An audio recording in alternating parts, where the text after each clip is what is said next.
Hey friends. So today I am spilling the coffee on ConvertKit.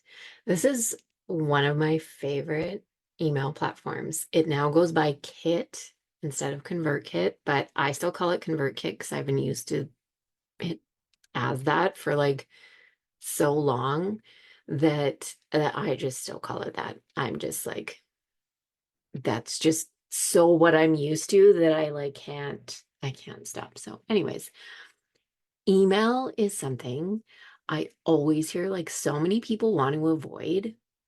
No one loves email. I do, but it is so beneficial for your business and it so doesn't have to be as hard or time consuming as most people, I think, are under the impression that it has to be.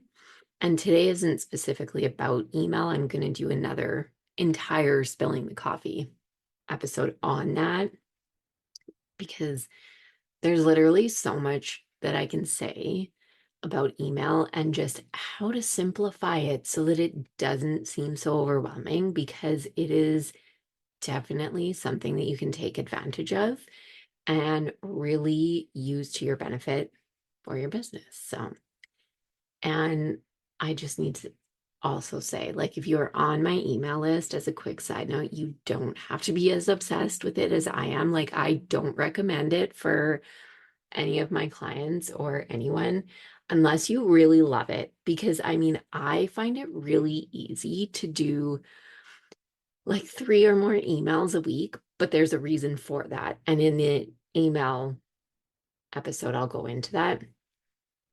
But what my whole thing is making it really easy for you and your business. It's not like copy my 5-step guide to emailing. Like, no, that's not what it's about. But, anyways, just side note there that I wanted to preface that with because I think that I've had that feedback before that people, like a lot of people have said to me, like, I don't know how you can put out as many emails as you do.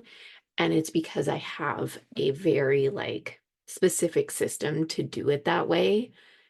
And that's that's the reason why. But anyways, on to ConvertKit. This is the email service provider I used for like the longest time until I set up my website through ShinePages. And now my email and like my website, everything is set up through there. But before that, and for my fitness business, I used ConvertKit. And like I said, it now goes by Kit, but I always refer to it as that because that's what I'm used to. So the reason that I love it is because unlike so many other email providers, you get access to all of the features like landing pages, automations, regular broadcasts, tagging, segmentation, like right from the first paid tier. And that's so not the case with every email provider. Some don't allow you to have landing pages and automations until you go to like their third paid tier or whatever, which is so ridiculous because these are like basics for email that you need. Like it just doesn't even make any sense. I get why they do it because it's money making for them, but in the perspective of how people are actually needing to use these platforms, it really doesn't make any sense, right? And there aren't limits to the number of automations or landing pages, which is another common thing with a lot of other email platforms. And that's just like crazy. Like they limit you so hard, which I'll talk about it in a minute. And that's like you're going to run, you would run past the limit of some of these just extremely fast. So, anyways, with ConvertKit, there is a free option, although that one is pretty limited. You only get one automation and one sequence on that one. So that's the only one that's like limited for the automations and the sequences is their free option.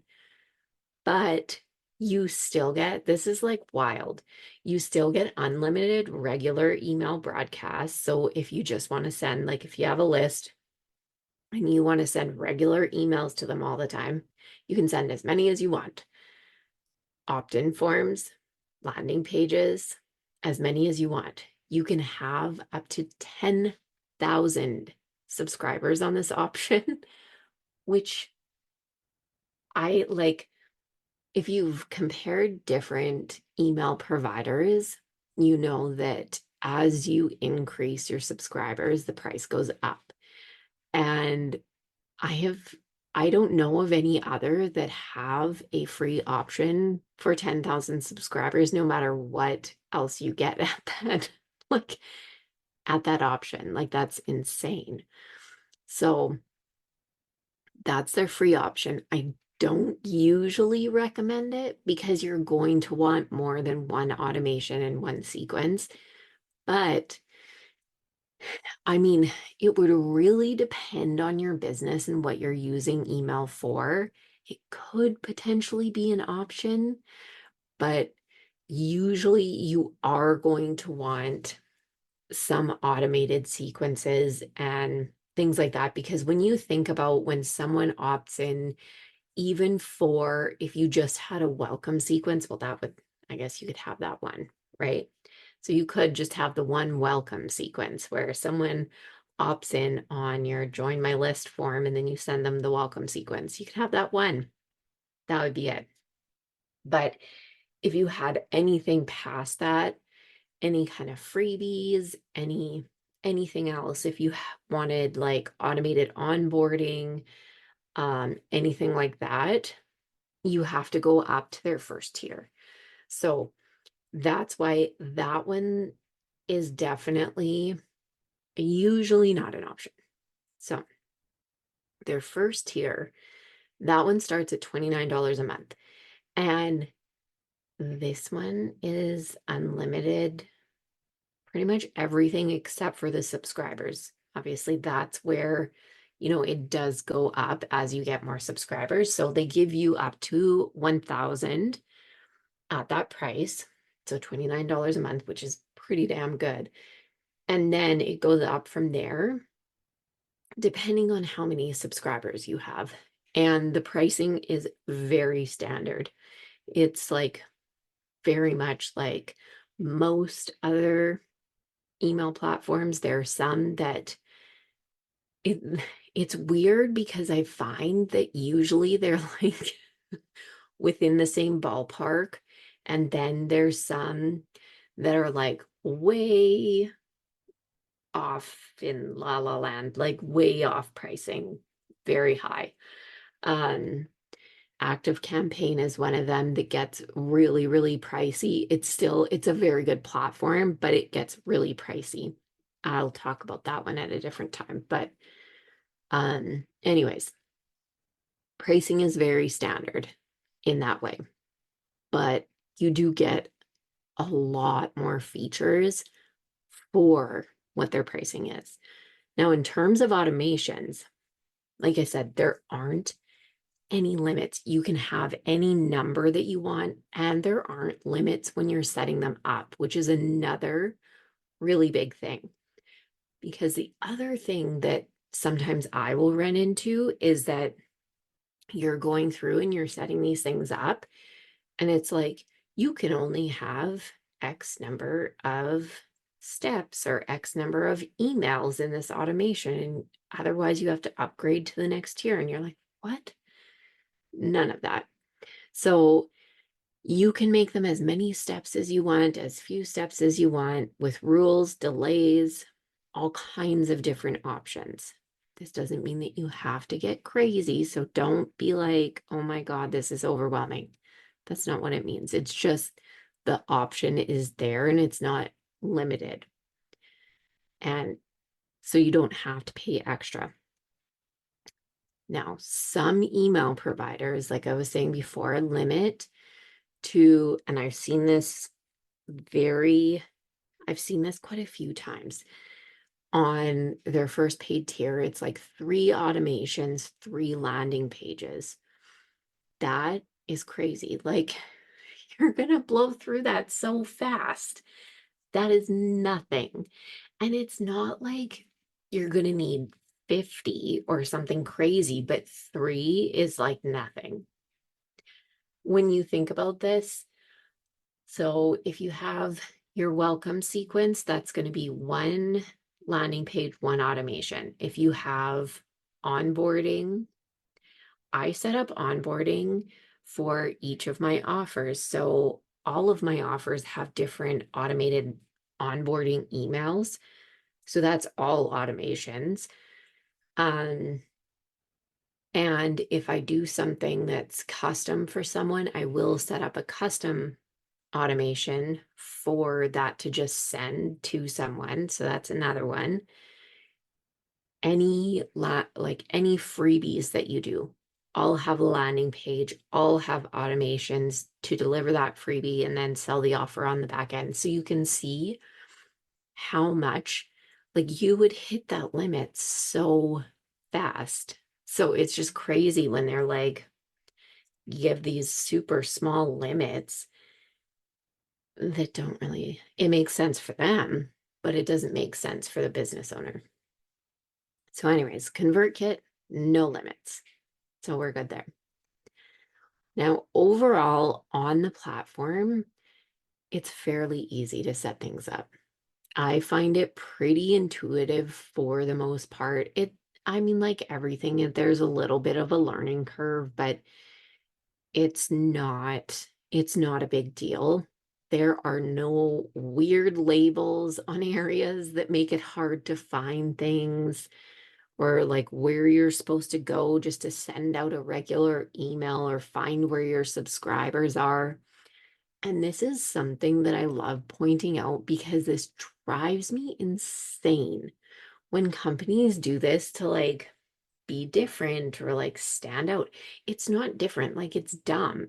It's fucking stupid because it just makes our jobs harder when as business owners we go in there and try to set things up and you can't fucking find anything and you're not sure where you're supposed to go and it's just like super confusing and you can't do it and then it takes way more time than it needs to. Like no, we don't need that. So there isn't any of that. Everything makes sense, which is good. Another thing I really like, they have really big, obvious dashboards. So it's really easy to track your data. And there is a main dashboard where you can see your subscriber, your list growth, both subscribers and unsubscribers, which I know no one likes to see, but you get to see them. Underneath all of that big main dashboard, all of your forms and your landing pages are shown, and you get to see on each of them the traffic to the site, the number of opt-ins, and your conversion rate is displayed right there for all of them, which is so nice.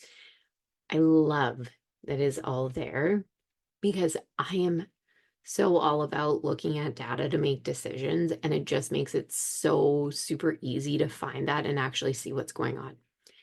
And so that you don't miss it, I'll be talking about data specifics next week. Make sure you don't miss that episode because I'll go into more of that and what all of that means then.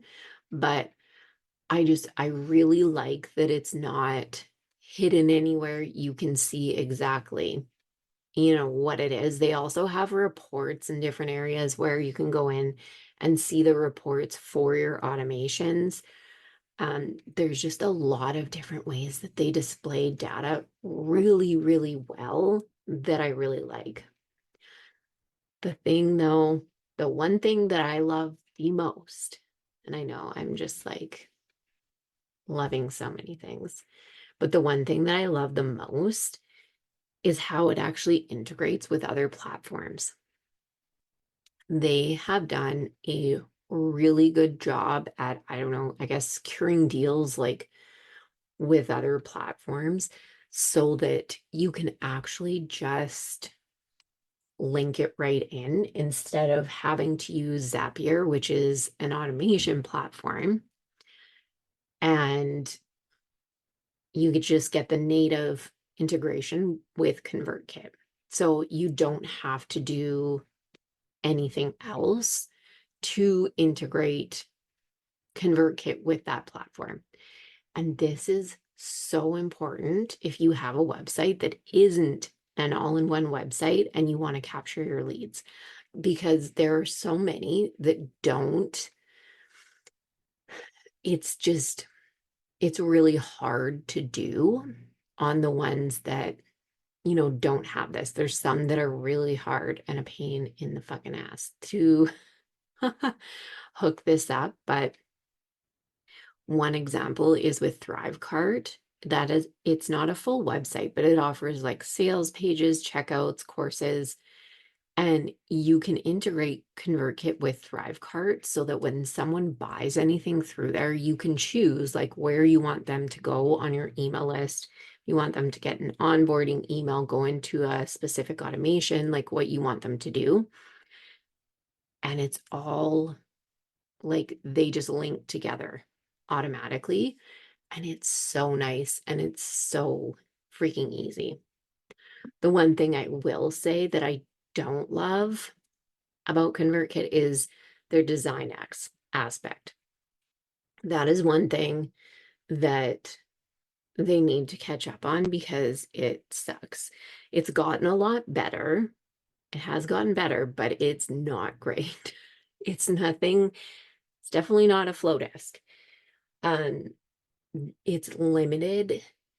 The emails are like they're not terrible, but and definitely not as bad as some other ones. Like there are others that are like really fucking bad, but it's not it's not the greatest. And I would say that that's probably the hardest thing to adjust in the platform is like their design stuff.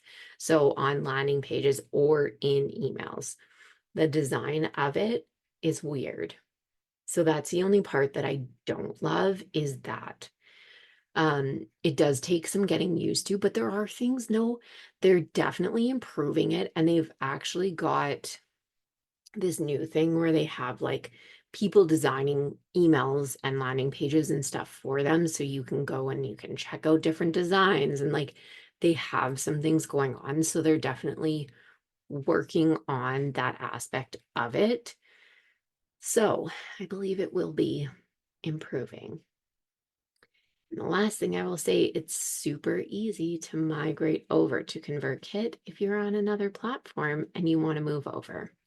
For the most part, like the majority of email providers are like this, so this isn't a surprise, but it's a simple like export from your current provider, import into ConvertKit, and then yes, it will take all of your tags, your segments, like all of the things over. I always get that question. You just match them up.